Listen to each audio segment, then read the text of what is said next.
I would like to take a moment before we get into today's main episode and to talk about my sponsor for the podcast. Podmatch is a new podcasting site dedicated to all podcasters. The platform helps hosts get connected with potential guests to appear on their show, as well as allow guests to find podcasts that will give them a chance to share their story.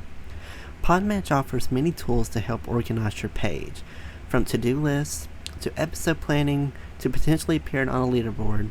Podmatch has it all. The best part, you have the potential to get paid. And who doesn't like to get paid from home? I like to. With an easy sign up, you can start connecting with podcasters and guests immediately. I have been a part of Podmatch since the beginning of May, and I have got to say that it was the best decision I've ever made because Podmatch helps your podcast grow. It helps you get connected with people that have very interesting, very compelling background stories that are just waiting for their story to be shared.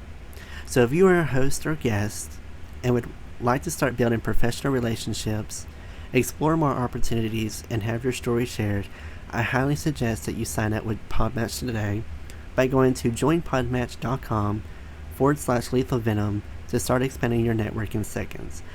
I would like to give another huge thank you to Podmatch for sponsoring this episode.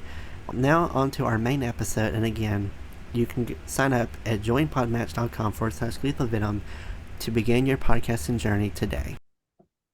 Hello everyone, welcome back to the Lethal Venom Podcast, the show where I talk about anything I want with the honest to God truth, no lies told.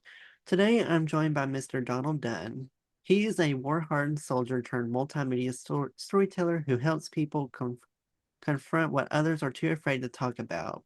After serving 2 decades in the U.S. Army, much of it in combat zones, Donald doesn't fade into the background like so many veterans. He became a voice, a mentor, a media powerhouse. He founded Barracks Media Incorporated, launched a nonprofit veteran voice radio, and created Spirits and Stories, a podcast that dives into the spiritual, emotional, and transformative journeys of combat veterans, survivors, and truth tellers. He is now one of the most unique and impactful voices in the veteran podcast space. So, Donald, I appreciate you so much for coming on today and wanting to share this story. For all these accomplishments you've had and to be able to be an outspoken person about this, um, being in the Army is so inspiring. So I appreciate you for coming on and wanting to share your story today. Hey, I appreciate you guys having me. It's always good to re-talk about your trauma and continue with therapy and podcasting is a great way to do that. So give my listeners a little rundown about your early life and just a little bit about what childhood was like for you.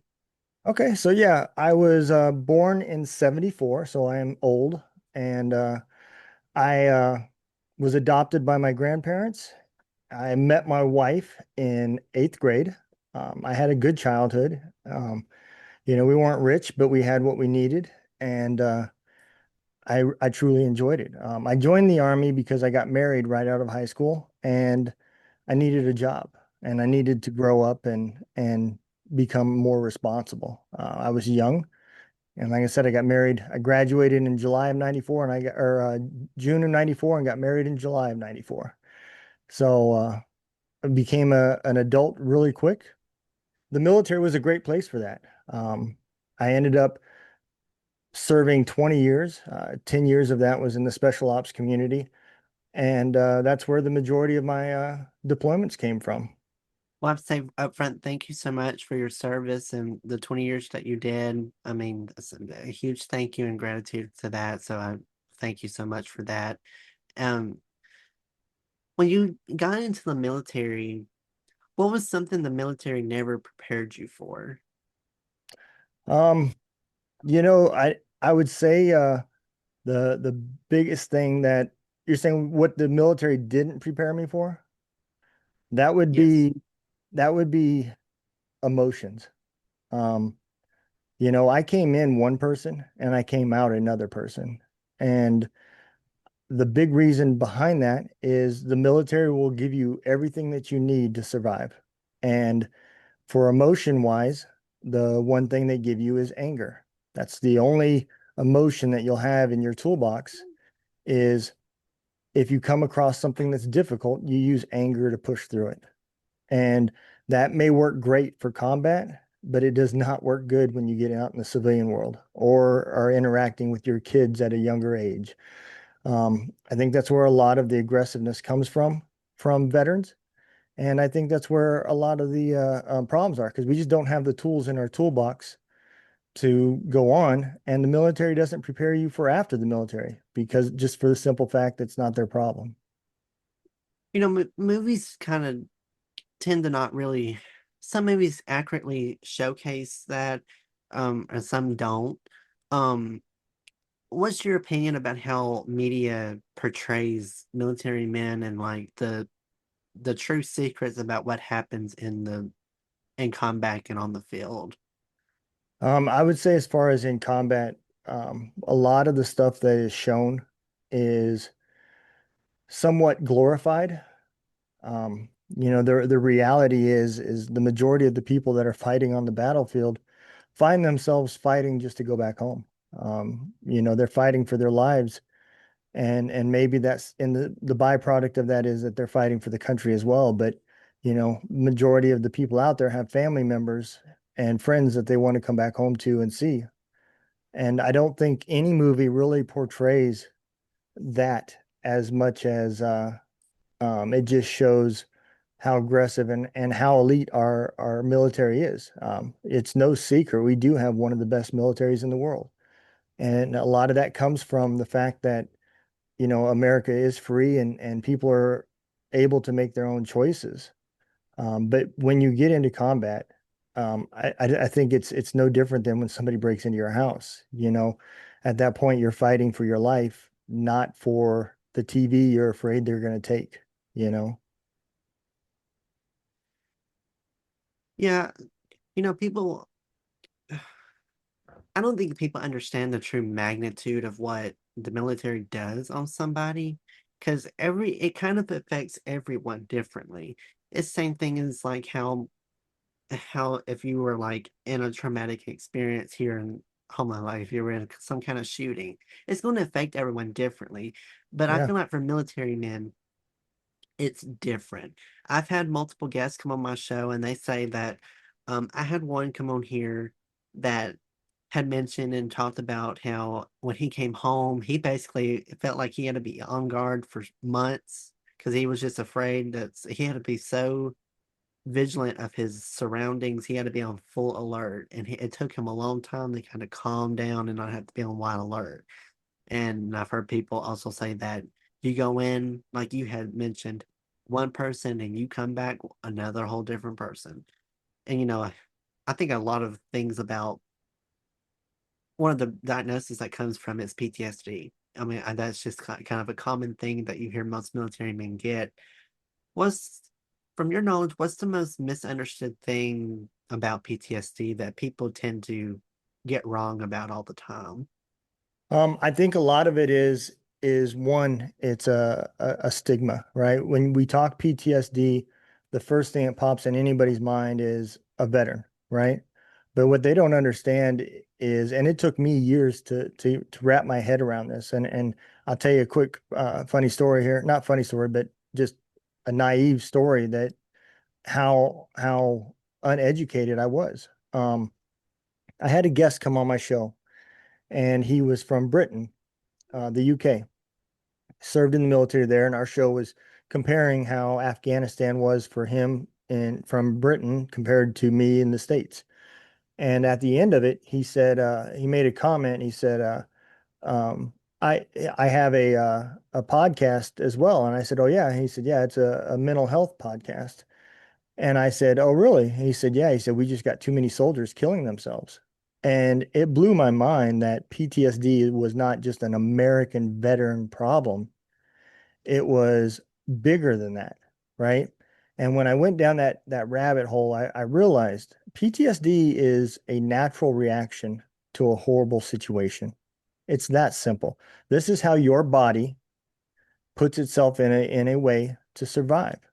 And the symptoms from that vary from depression to anger to anxiety to addictions, a lot of different symptoms for different people. And, you know, at the end of the day, your body is going to deal with things just like everybody else. And the triggers that's going to set you back may be different than everybody else. Somebody who's sexually assaulted may be different than me being shot at, as far as what sets us off. And at the end of the day, it blew my mind because it sent me down a rabbit hole of thinking, what about the people that I fought against? Are they suffering from the same things now? Or are we all just wandering and it's not a human thing? And I think that answer you find out real quick is a human thing. Yeah, I always have think that PTSD is like the worst thing that you can have because it takes a lot on you. I suffer from depression and anxiety, and I've never been in the military, and I can imagine what it's like, but PTSD kind of falls in that mental health thing from depression, anxiety. Like there have been times when I've had like, even if I'm just generally sick, like if I have the flu or something and I throw up or something, it brings back memories about how I was when I first got anxiety, how I was when I was depressed. It brought back kind of like traumatic things for me. And Mhm. that's kind of a way for me how I have PTSD a little bit. And some people could argue about that and be like, well, how could that be traumatic? To me, it is. Now, to you, it might not be. Yep. I've always been hesitant to say I have PTSD because some people said, and what in your life has been so traumatic it causes you to have effect? And I've kind of been like, well, it kind of brings back bad memories to me. Yeah. So And it's, I think that's a common problem amongst a lot of people. And I've heard it. I've had veterans from my nonprofit talk about how they're sitting with their therapist, and the therapist would say, "Well, you should really be better by now." And we forget that every person is different. You know, what affects me may not affect you, and vice versa. And you look at the military itself, we are a giant melting pot. We got people from all sorts of lifestyles, and somebody may get PTSD because they got a B in school. That may be trauma to them. Another person that grew up in a neighborhood where gunshots was pretty common, maybe it takes a little bit more to traumatize that person, or at least a different type of trauma. But it's all different, and at the end of the day, it's still a natural reaction to something that bothers the human body to an extent that it feels like it needs to go into fight or flight in order to protect itself. And I think that's the part that a lot of people can't wrap their heads around because they try to compare everything to their life experiences. They're not able to put themselves in other people's life experiences. yeah, I think you put that pretty plain and simple, and you put it really well. Is that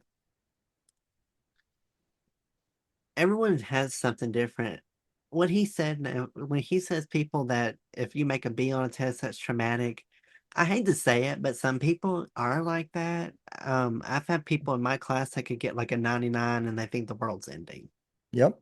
And it's like, ma'am, or like, sir, like, you look at them and they're like, you have a 99. You're not dying. Yep. But yet here's someone that also deals with, and I really like that you use this analogy because it was a good way of putting it. Here's someone that gets traumatized and has a dramatic thing over a 99 on test, but then here's someone that hears gunshots, is surrounded by violence, sexual abuse, and all this stuff, and none of that triggers them. So I appreciate you that for putting that analogy in there because there's some people that have gone through some really bad things that never affected. And then here's someone on this side that has like one grade under 100 and they're in the whole world's ending. So it kind of just shows you how well of a difference how people react to things. It's it's sad to kind of make that analogy, but yeah, that's how people are and how people act sometimes. Yeah, absolutely. And I do get it, right? There's a lot of challenges that come from being a veteran, and it blew my mind when I started hearing female veterans say, they would go to the VA and be sitting there waiting for their appointment, and somebody would bend over and say, "Oh, is your husband here?" And just completely discontinue them as, "Oh, I'm a female, but I still am a veteran. I did serve as well." And so there's a lot of stigma that's tied to PTSD, and at the end of the day, everybody heals differently. They have different time frames. It's not a race. It is probably one of the few things in the world that everybody can win. At Once you reach the finish line, you win. It doesn't matter how fast you did it. It doesn't matter what path you took to do it, and it doesn't matter how many times you made mistakes in the process of doing it. When you come out the other side, you're going to be a better person. You're going to learn how to love yourself again, because that's another problem that comes from PTSD is you start finding yourself tearing yourself down and telling yourself that you're worthless. And when you're dealing with depression, there is no light. You're telling yourself you're horrible so much that when you do see a light, you're afraid that it's not the exit but a train coming towards you. And you have to understand that it takes time to work through these problems. And when you dived into it, you're going to find out that some of the traumas that you're feeling may have been from something completely unrelated to what you went through.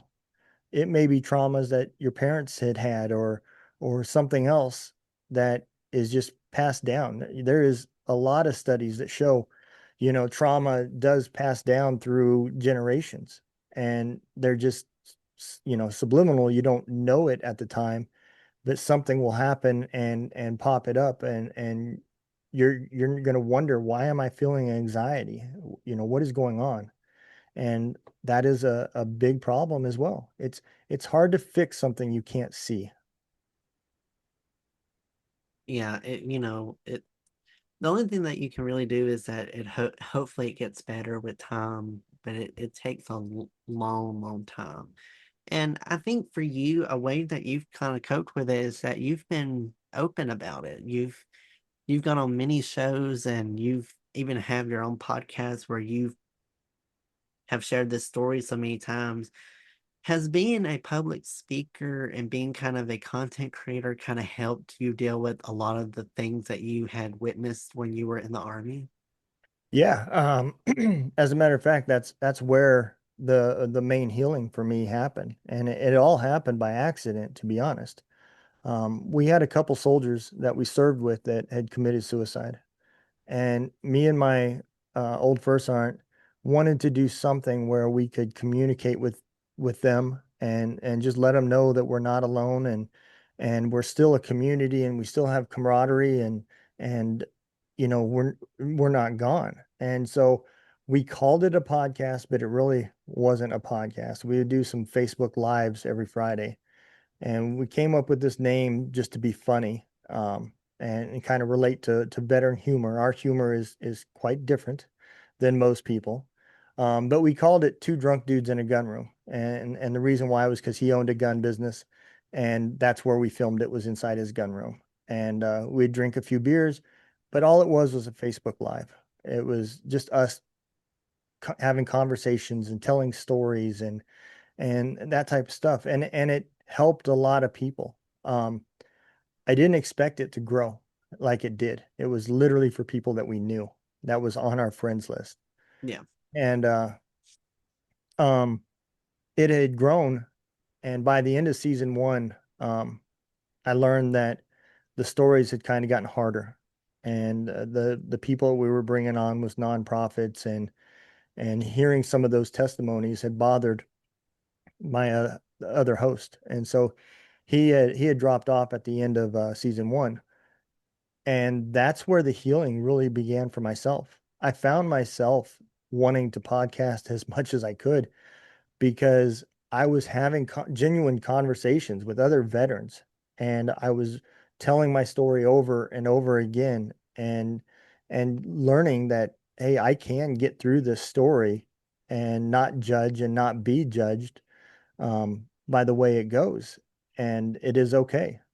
Um, and I think that's where it all started. In the middle of season two, I found an amazing support group called the Warriors Way, the Warriors Way Mindset. And um, man, they helped me so much with the other things that I couldn't get out from podcasting, like my anger and temper issues, and I learned other emotions. I understood and learned more how to love myself that I had never done before. And that all came from my podcast that I had renamed to Spirits and Stories with Donald Dunn.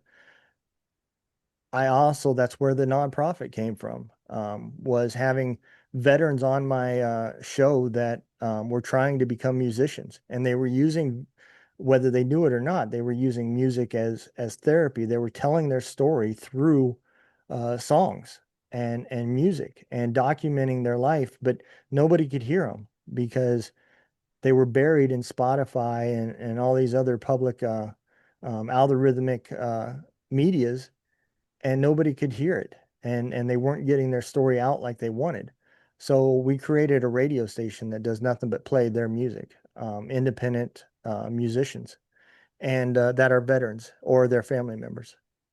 And so um, again, for podcasting, had that not been a thing that I was so passionate about, I would have never discovered the problem that, veteran musicians was having. You realize they're 30, 35 years old. It's not like Sony is out there looking for that 30 or 35-year-old musician. They want somebody much younger with a much longer career. And it just became another challenge for the veteran musicians. So podcasting for me, I, I I became passionate about it because I seen the importance of sharing your story, right? Doesn't matter whether you're the most famous person in the world or what you think is the most non-noticeable person in the world. Everybody has a story, and everybody has dealt with some form of trauma in their life. You know, maybe it didn't affect you like it does somebody else, but at the end of the day, that is your story. And you have the obligation, I feel, to say it and tell it and document it. So years from now, you may have the story that changes the way we do laws or the way society acts, because somebody 30 years from now watched this podcast and seen our conversation, and it changed the way things went from there. A lot of people don't think of things like that, and to me, it's extremely important that we are documenting our stories and sharing in whatever platform we can, so that we're more kind to each other, and to stop judging each other because their story is different.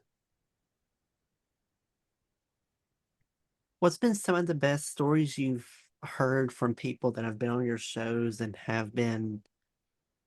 you've been had the honor to interview? What's been some impactful stories that you can share?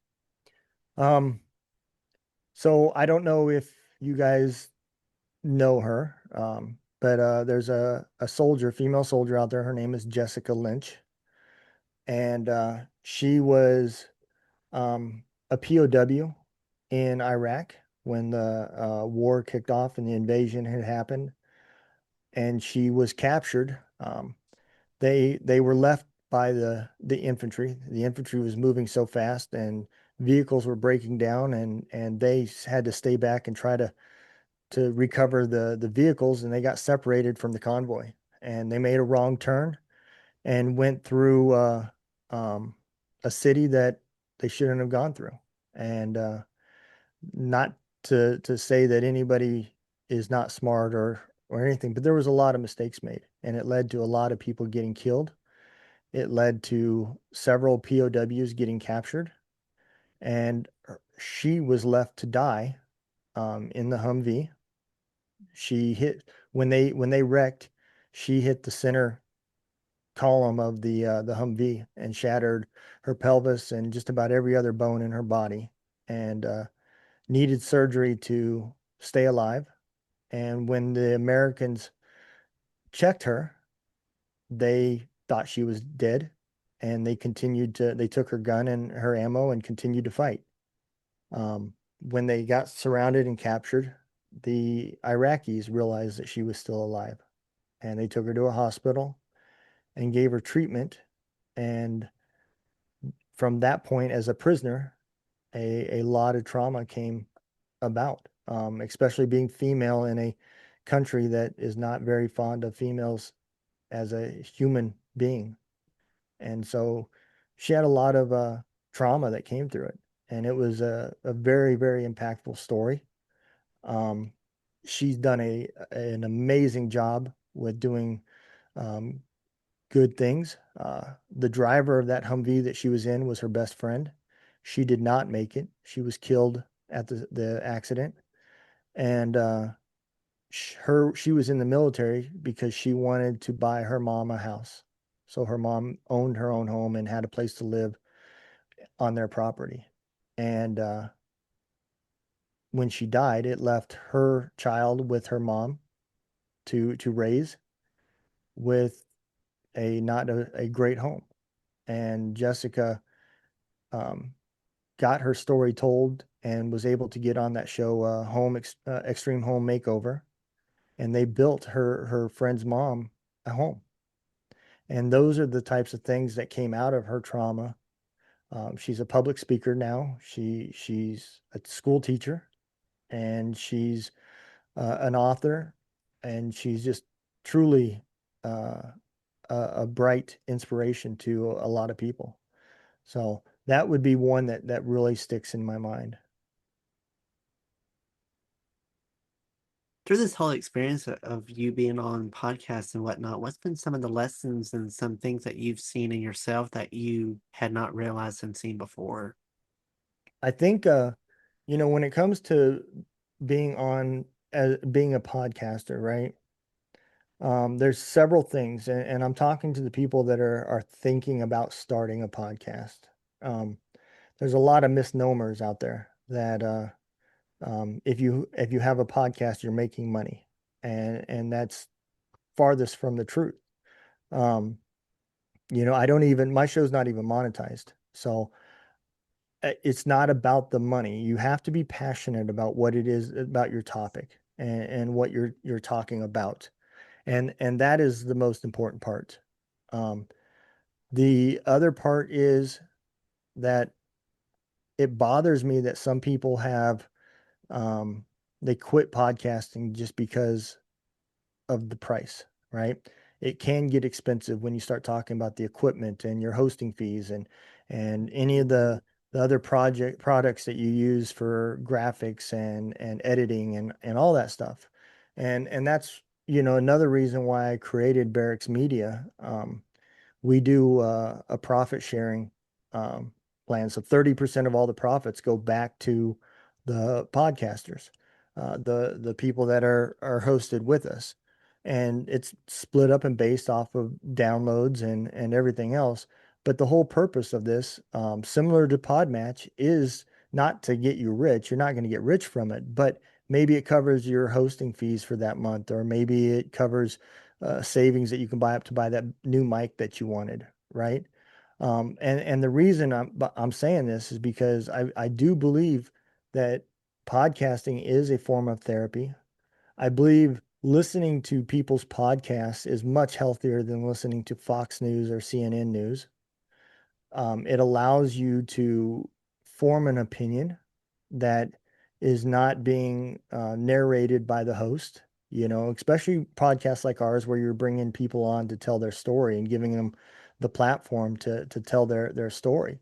Whoever listens this can either determine that they believe what I'm saying or not. There's no force behind it. They have the free will to do that. And that's why I think podcasting is important. And anything that I can do in that community to keep people podcasting, especially if you're using it as therapy, because that's the worst part is somebody who started podcasting because they couldn't get nobody else to listen to them. And then when they lose that too, they lose all hope and start making permanent decisions for temporary problems. Podcasting is a great way for people to actually be able to speak up and have their truth told. That's kind of the whole general basis of how this show came to be. Hmm. It's because I was silenced as a kid all my life. No one ever wanted to hear what I had to say.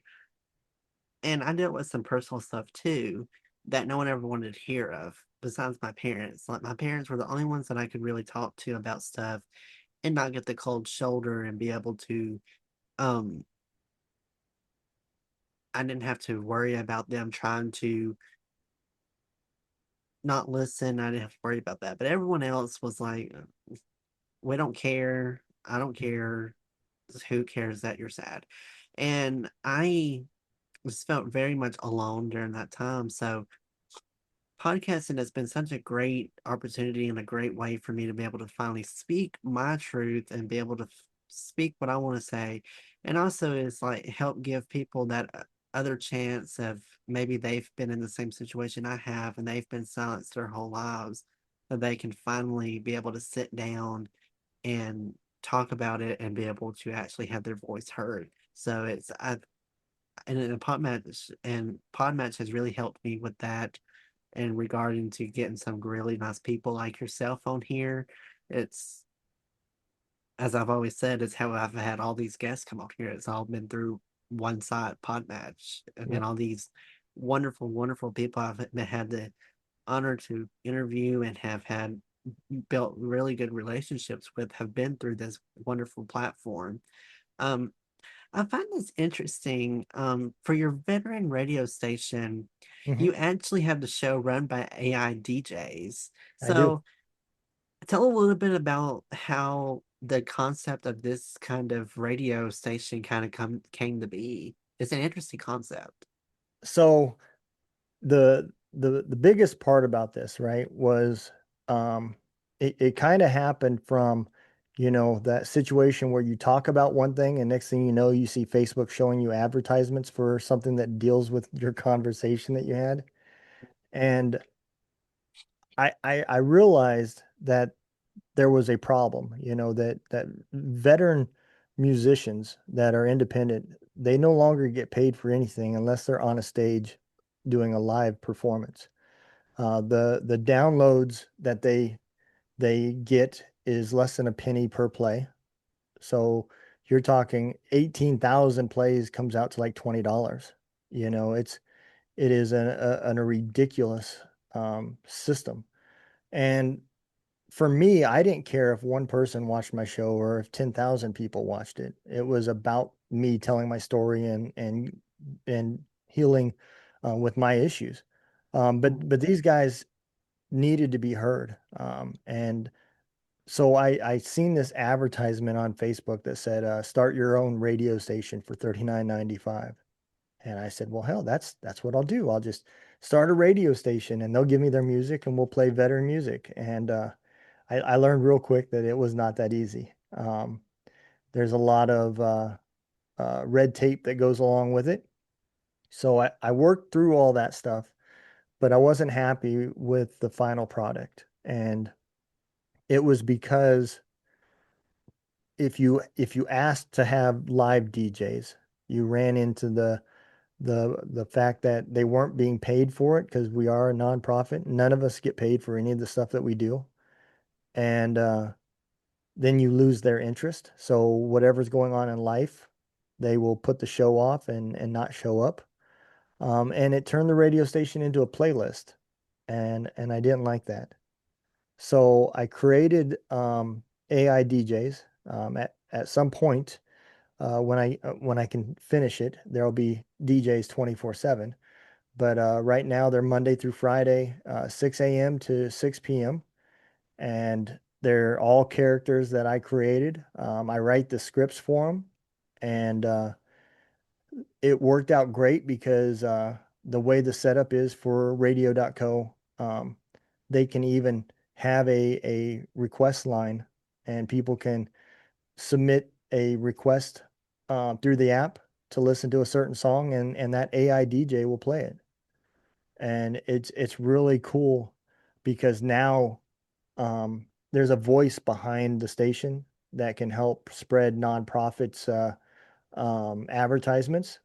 That's one of the big problems with people that need help. They can't find it because the nonprofits don't have the budget to advertise. They take every dime they have to go towards their missions and their programs.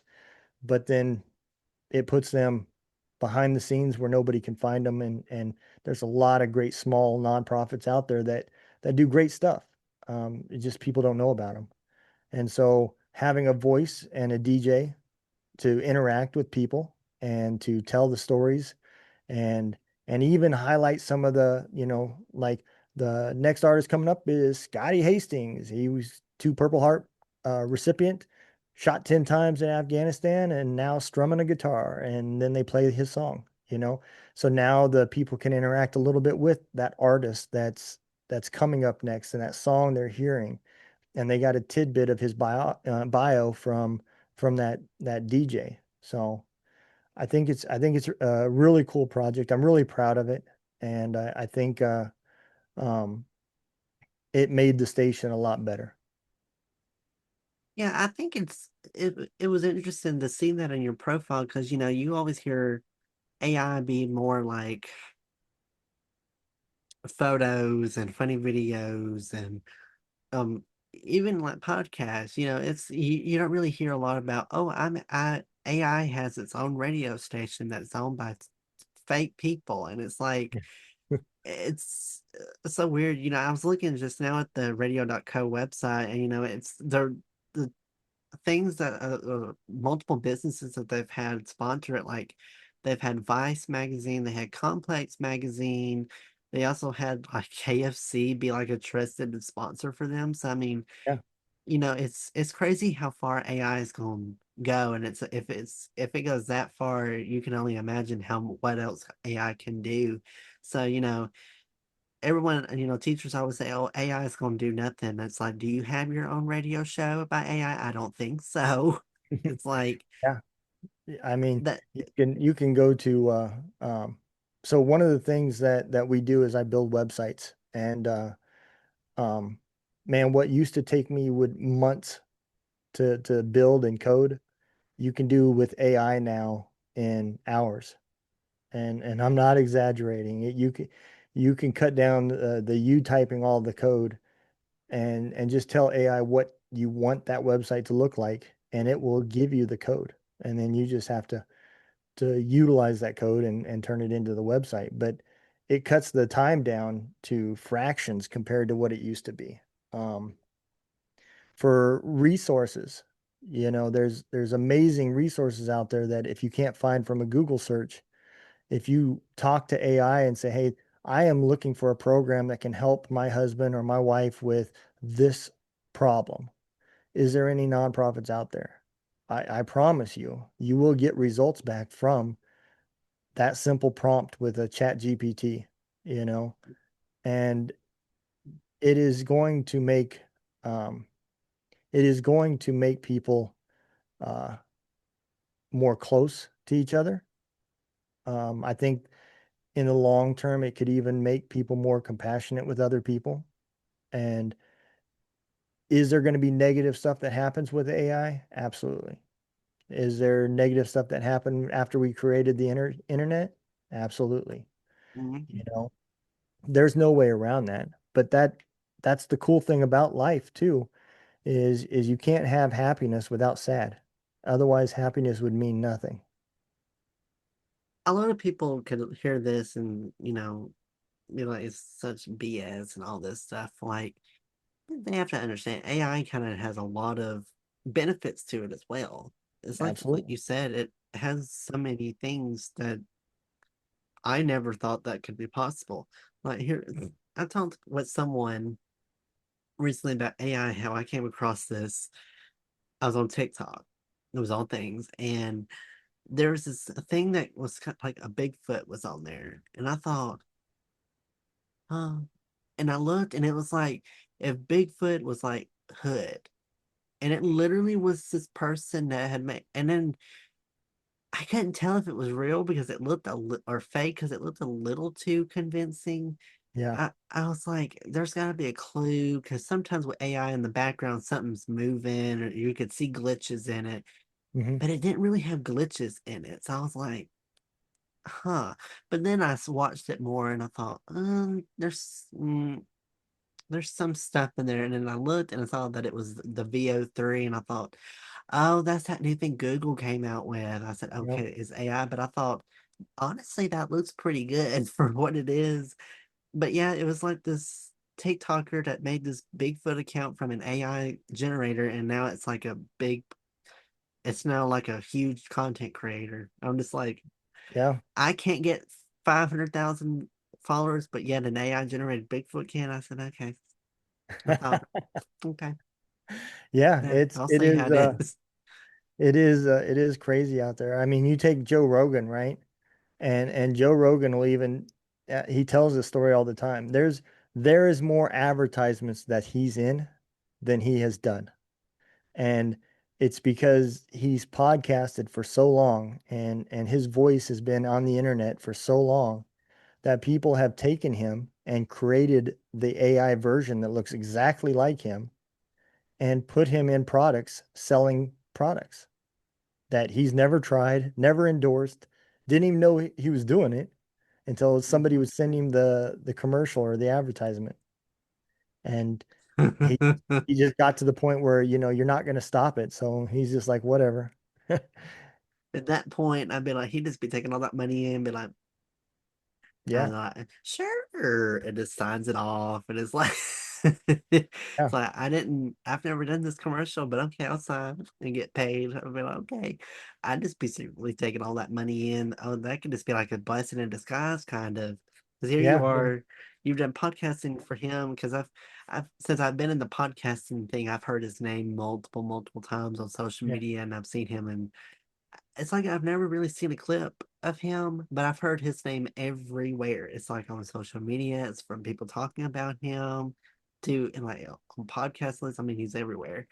And it's like, yeah, I guess after a while when you're in the podcasting game for so long, I can only imagine that it's like, oh, well, I've been in the podcasting game for this long, so that means I can actually go and just have my voice considered.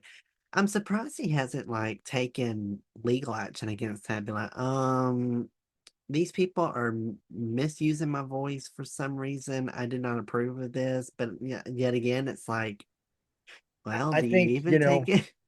I think the big reason behind it is it's not like major companies that are doing it. It's like the people that are selling a small product on social media or something, and he just knows that the lawsuit is going to cost more than what he's going to be able to get from the individuals.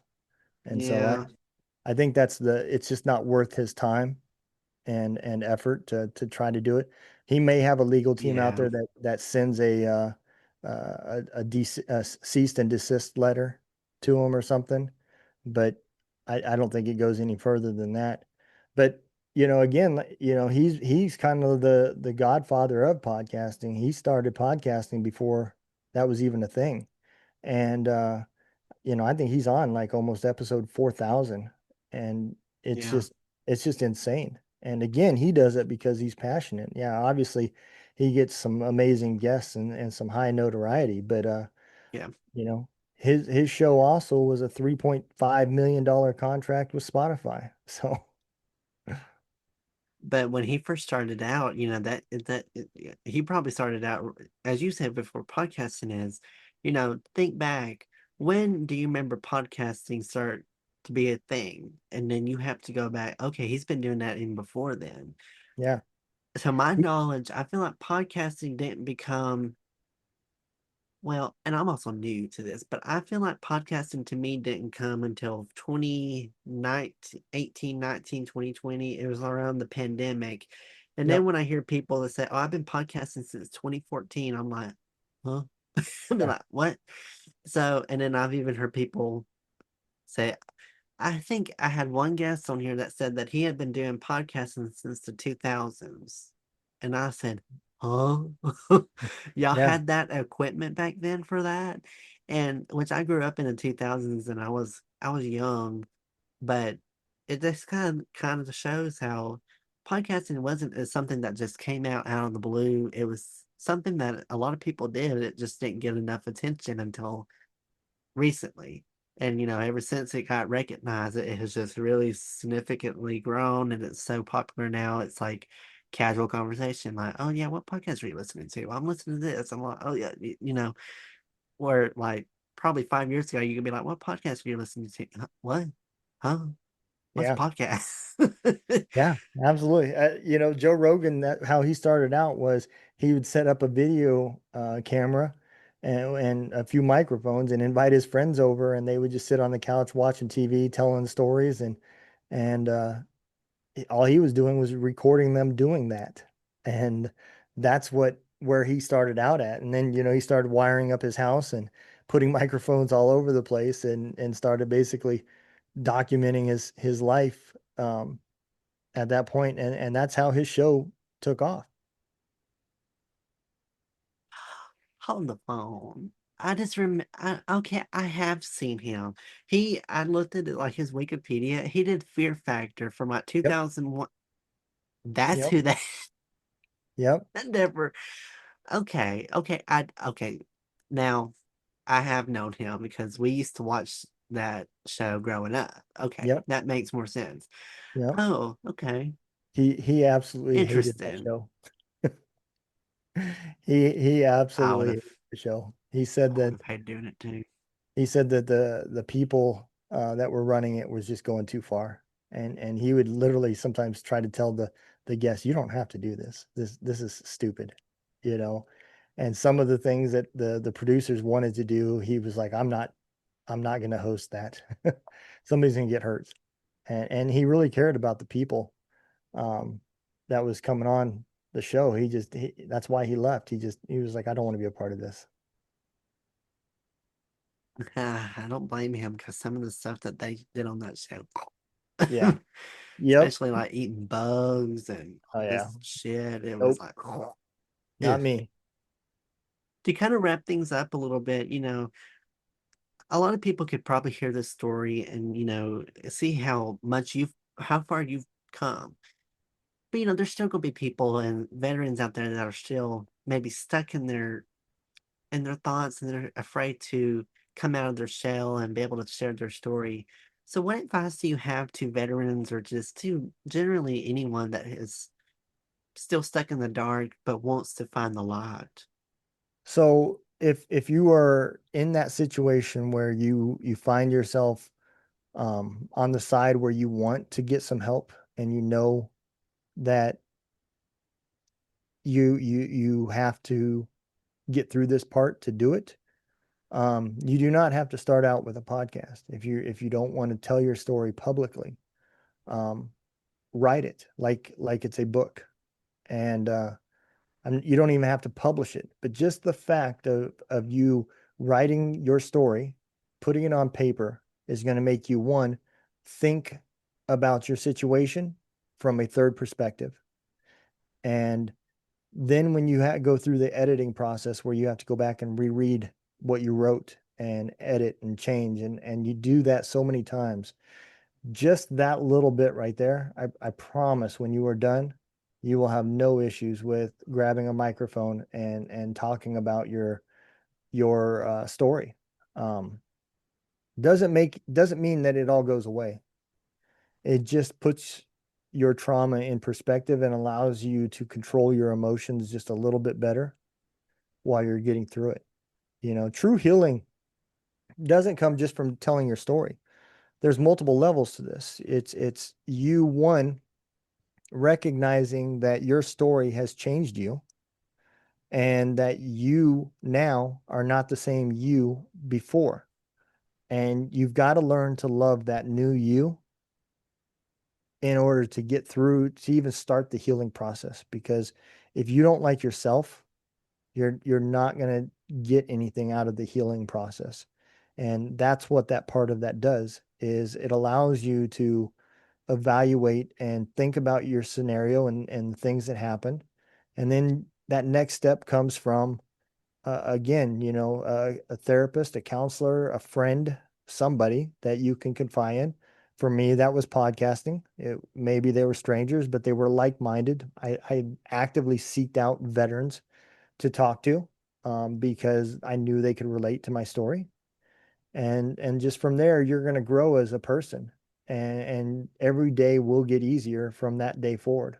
But it starts with, you have to introduce yourself to yourself. And if you don't do that, then you're never going to get to that first part of accepting yourself for who you are, and understanding that every problem that is happening is not a me problem, but it may be a you problem. It may be whoever is judging you or talking to you's problem. It's not nothing to do with you. And I think that's probably the biggest part, because once you get past that hurdle and you can tell your story, things become more clear, better, and every day will be a better day. Well, Donald, I appreciate you so much for coming on here. You have so many things that you have in your life. So, at this time, feel free to promote everything that you have going on. If people would like to check out these podcasts, your social media, as well as your books, we kind of didn't get into your books. So, if you would like to promote your books as well, feel free to just promote everything on where people can find you and be contacted and connected with you. So the best way is my personal website is donalddunn.me. And there you can find my books, you can find my podcasts, you can find my blog, things that I got new projects that I'm working on now. If you go to veteranvoiceradio.com, there you can find the links to download the apps for the radio station. We have two stations. We have a rock station called Ranger Rockwave, and a country station called Simplify Country. They're on Apple and Google. They're both free. You don't even have to have an account. There is no sign up or any of that stuff. You just download and hit play. And let's see, and then my media company, Barracks Media Incorporated. The main mission behind that is to help people get into podcasting better. You can interact with me there as well. You can ask me questions or ask for advice or whatever. And again, we do offer a profit sharing program that gives back to the podcasters that are utilizing the platform. So I think between all that, I think that's about everything that I'm doing. And I will put all of those links in the description box provided on whatever platform you're listening to. Just check the description box. I'll put his podcast links, his all of his radio station links, and everything that he has going on, website, social media, all that will be down there for easy access for you guys. You can also follow me on social media as well: Instagram, TikTok at Lethal Venom Podcast, Facebook, Twitter, and YouTube at Snow's Podcast for those platforms. And as always, listen to Lethal Venom wherever you get your podcast from. It's on all the major platforms: Spotify, Apple, Amazon, iHeartRadio, YouTube, Pandora. It's everywhere. So feel free to subscribe and so that you'll be notified when new episodes come out. I appreciate you all for tuning in today. Hopefully you enjoyed this episode. Um, Hope you all have a great rest of your day and week, and I will see you all in the next episode of Lethal Venom.